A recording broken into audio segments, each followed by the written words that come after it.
السلام علیکم. امید ہے آپ سب خیر و عافیت سے ہوں گے. تو آئیے آج کی آیتیں شروع کرتے ہیں. بسم اللہ الرحمن الرحیم.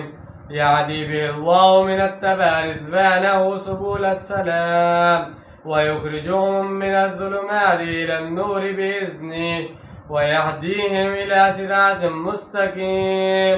شروع اللہ کے نام سے جو بڑا مہربان نہایت رحم کرنے والا ہے. اس کے ذریعے سے اللہ تعالیٰ رہنمائی فرماتا ہے ان کی جو اس کی رضا کے طالب ہیں سلامتی کے راستوں کی طرف، اور نکالتا ہے انہیں اندھیروں سے روشنی کی طرف اپنے حکم سے، اور ان کی رہنمائی فرماتا ہے سیدھے راستے کی طرف. لَقَدْ كَفَرَ الَّذِينَ قَالُوا إِنَّ اللَّهَ هُوَ الْمَسِيحُ ابْنُ مَرْيَمَ قُلْ وَمَنْ يَمْلِكُ مِنَ اللَّهِ شَيْئًا إِنْ أَرَادَ أَنْ يُهْلِكَ الْمَسِيحَ ابْنَ مَرْيَمَ وَأُمَّهُ وَمَنْ فِي الْأَرْضِ جَمِيعًا وَلِلَّهِ مُلْكُ السَّمَاوَاتِ وَالْأَرْضِ وَمَا بَيْنَهُمَا يَخْلُقُ مَنْ يَشَاءُ وَاللَّهُ عَلَى كُلِّ شَيْءٍ قَدِيرٌ.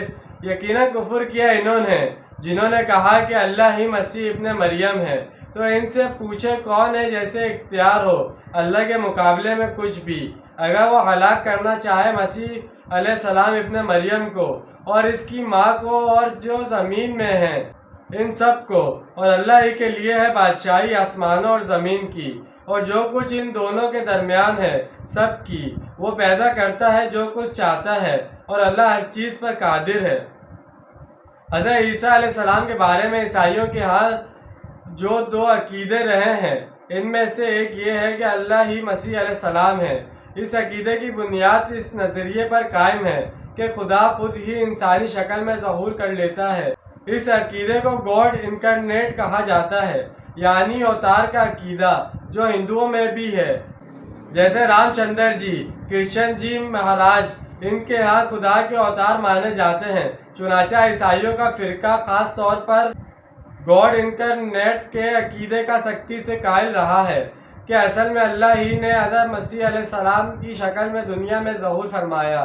جیسے ہمارے ہاں بھی بعض لوگ نبی محمد صلی اللہ علیہ وسلم کی محبت، عقیدت اور عظمت کے اظہار میں گلوں سے کام لے کر حد سے تجاوز کرتے ہیں، یہاں تک کہ جاتے ہیں وہی جو مستوی عرش تک خدا ہو کر اتر پڑا وہ مدینے میں مصطفیٰ ہو کر.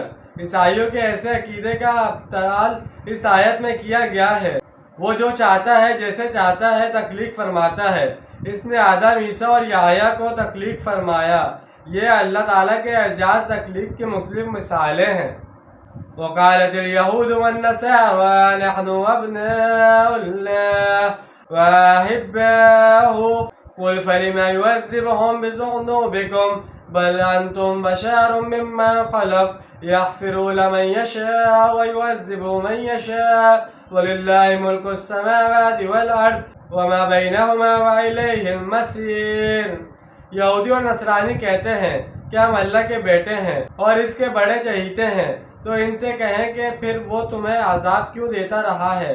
تمہارے گناہوں کی پاداش میں وہ جیسے چاہتا ہے بخش دیتا ہے اور جسے چاہتا ہے سزا دیتا ہے، اور اللہ ہی کے لیے ہے آسمانوں اور زمینوں جو کچھ ان دونوں کے درمیان ہے سب کی بادشاہی، اور اسی کی طرف لوٹ کر جانا ہے. یعنی بیٹوں کی مانند ہے، بڑے لاڈلے اور پیارے ہیں. اگر تم اللہ کی اولاد ہو، اس کے بڑے چہیتے ہو، تو کیا اسی لیے بخت نظر کے ہاتھوں اس نے تمہیں پٹوایا، تمہارے 6 لاکھ افراد قتل کروا دیے، 6 لاکھ قیدی بنے، تمہارے ہیکل اول بھی شہید کر دیا گیا، پھر اشوریوں نے تمہاری سلطنت اسرائیل کو روند ڈالا، پھر یونانیوں کے ہاتھوں تمہارا استحصال ہوا، پھر رومیوں نے تمہارے اوپر ظلم و بربریت کے پہاڑ توڑے، اور رومن جنرل ٹیٹس نے تمہارا دوسرا ہیکل بھی مسمار کر دیا. کیا ایسے ہی لاڈلے ہوتے ہیں اللہ کے؟ کیا اللہ اتنا ہی لاچار اور عاجز ہے کہ اپنے لاڈلوں کو ذلت اور خواری اور ظلم و ستم سے بچا نہیں سکتا؟ نہیں، بلکہ تم بھی انسان ہو جیسے دوسرے انسان اس نے پیدا کیے ہیں. تو جیسے کہ آج ہم نے چند آیتوں کا ترجمہ اور تفصیل بیان کی ہے. امید ہے آپ کو سمجھ میں آیا ہوگا اور پسند آیا ہوگا. ملتے ہیں اگلی ویڈیو میں. اپنا ڈھیر سارا خیال رکھیے گا، اپنوں سے زیادہ دوسروں کا خیال رکھیے گا. جب تک کے لیے اللہ حافظ، فی امان اللہ.